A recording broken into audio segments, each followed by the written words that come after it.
माँ का प्रेम और बेटे का पश्चाताप। गांव के सिरे पर एक पुराना मिट्टी का घर था। उसी में रहती थी सरला अम्मा। झुकी हुई कमर, कांपते हुए हाथ, लेकिन आंखों में हमेशा एक चमक, एक इंतजार की चमक। हर सुबह उठती थी, अपने आंगन में झाड़ू लगाती थी, तुलसी को पानी देती और फिर रसोई में जाती। रोज एक ही सिलसिला था। 2 रोटियां सेकती थी, थोड़ा सा चावल बनाती थी, दाल में घी की कुछ बूंदें डालती थी और थोड़ी सी खीर, जो उनके बेटे को बहुत पसंद थी। फिर थाली सजाती थी, चौकी पर रखती और खिड़की के पास बैठ जाती थी। सड़क की ओर नजरें टिकाए, शायद आज रोहित आ जाए। रोहित उनका बेटा, जिसे पढ़ा लिखा कर उन्होंने शहर भेजा था। बहुत संघर्ष किया था सरला अम्मा ने। दूसरों के खेतों में काम किया, लोगों के कपड़े सिले, किसी दिन खुद भूखी सोई, पर बेटे को कभी कमी नहीं होने दी। रोहित पढ़ लिख कर इंजीनियर बन गया, शहर में नौकरी लग गई, फिर शादी हो गई, बच्चा हो गया। शुरू शुरू में सब कुछ अच्छा था। महीने में एक बार आता था, माँ के पैर छूता, गोदी में सिर रखकर कहता, अम्मा आपकी रोटियां तो जादू हैं। पर धीरे धीरे यह आना कम होता गया। कभी काम का बहाना, कभी बीवी की तबीयत, कभी बच्चे की छुट्टियां नहीं मिली। अब तो बस त्योहारों पर एक फोन आ जाता था, अम्मा बहुत याद आ रही है, आपकी खीर, अगली बार पक्का आऊँगा। और अम्मा उस एक फ़ोन पर हफ्तों जी लेती थी। अगली बार के लिए थाली फिर से सजती रही। साल दर साल बीतते रहे। गांव के लोग ताने मारते, काहे रोज थाली सजाती हो अम्मा, वो अब नहीं आने वाला।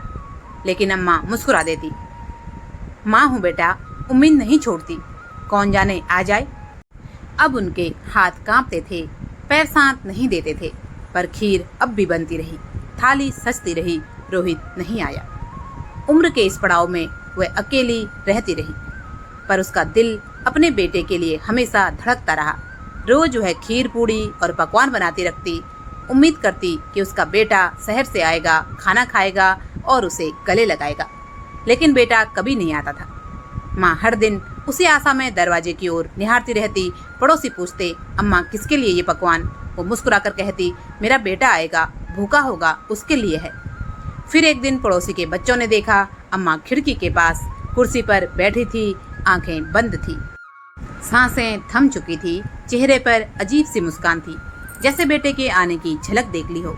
शायद सपना देखा हो कि रोहित आ रहा है, दौड़कर गले लगा रहा है और कह रहा है, अम्मा मैं आ गया।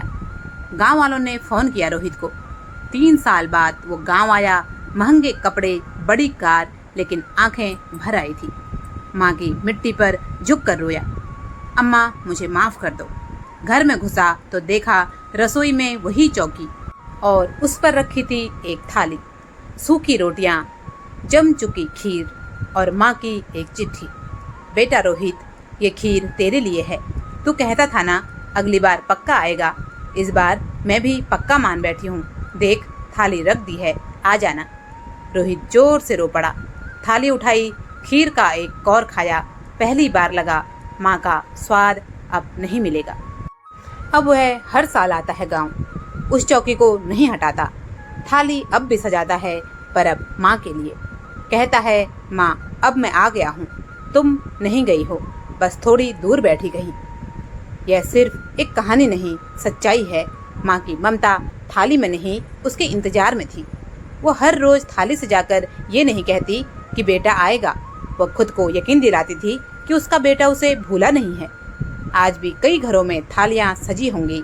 कहीं बेटा आया तो माँ मुस्कुराई, कहीं बेटा नहीं आया तो थाली सूख गई, पर माँ का इंतजार कभी नहीं सूखता। समय बीता। अब वही बेटा बूढ़ा हो चुका था। वह अब उसी गांव में रहने आया जहां उसकी माँ रहती थी। 4 बच्चे थे, पर सब अपने अपने जीवन में व्यस्त। अब वह भी वैसा ही अकेला हो गया जैसा कभी उसकी माँ थी। वह रोज दरवाजे पर बैठा अपनी माँ को याद करता, उसकी आंखों में आंसू भराते। माँ, तू तब मुझे कितना प्रेम करती थी, पर मैं नहीं समझा। आज मैं वही भुगत रहा हूँ जो तूने झेला। उसके बच्चे उसे नज़रअंदाज करते, कोई हाल नहीं पूछता। जो घर उसने बनाया था, आज उसमें वह सबसे उपेक्षित था। एक दिन वह पास के जंगल में भटकता हुआ एक साधु बाबा के पास पहुंचा। उसने रोते हुए कहा, बाबा, मुझे अपनी माँ की बहुत याद आती है। मैंने बहुत बड़ा अपराध किया है। मुझे पश्चाताप है। मैंने माँ का दिल दुखाया। अब मैं क्या करूँ? साधु बाबा मुस्कुराए और बोले, बेटा, अगर सच्चा पश्चाताप करना है तो उन बूढ़े माँ बाप की सेवा कर जिनके अपने उन्हें छोड़ चुके हैं। वृद्धों के लिए एक सेवा आश्रम खोल। यदि पैसे हैं तो गो सेवा कर। और सबसे महत्वपूर्ण बात, दिन रात राधा राधा नाम जपता रहे। जिसने माँ को दुख दिया वही अब माँओं की सेवा से अपने कर्म सुधार सकता है। बूढ़े बेटे की आंखों में नई रोशनी आ गई। उसने अपनी जमा पूंजी से एक वृद्धाश्रम बनवाया। खुद हर रोज वृद्धों को खाना खिलाता, उनकी सेवा करता।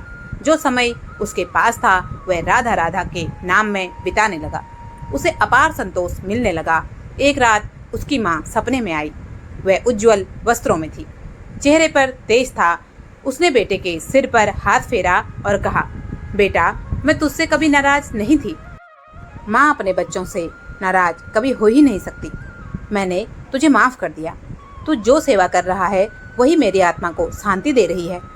उस बूढ़े बेटे की आंखों से आंसुओं की धारा बह निकली। अब वह खाली नहीं था। उसका हृदय माँ के आशीर्वाद और राधा नाम के रस में डूबा हुआ था। माँ का हृदय विशाल होता है। वह अपने बच्चे से कभी नाराज नहीं होती, लेकिन यदि भूल हो जाए तो सेवा, पश्चाताप और भक्ति से उसे सुधारा जा सकता है। और राधा नाम में तो ऐसी शक्ति है जो हर दुख, हर पाप और हर पछतावे को हर लेता है। कहानी यदि आपको पसंद आई हो तो कृपया वीडियो को एक लाइक जरूर करें। चैनल को अभी तक भी सब्सक्राइब नहीं किया है तो कृपया सब्सक्राइब अवश्य करें। कमेंट बॉक्स में जय श्री कृष्ण, जय श्री राधे का जयकारा अवश्य लगाएं। आप सभी का वीडियो में अंत तक बने रहने के लिए बहुत बहुत धन्यवाद। जय श्री कृष्णा, राधे राधे।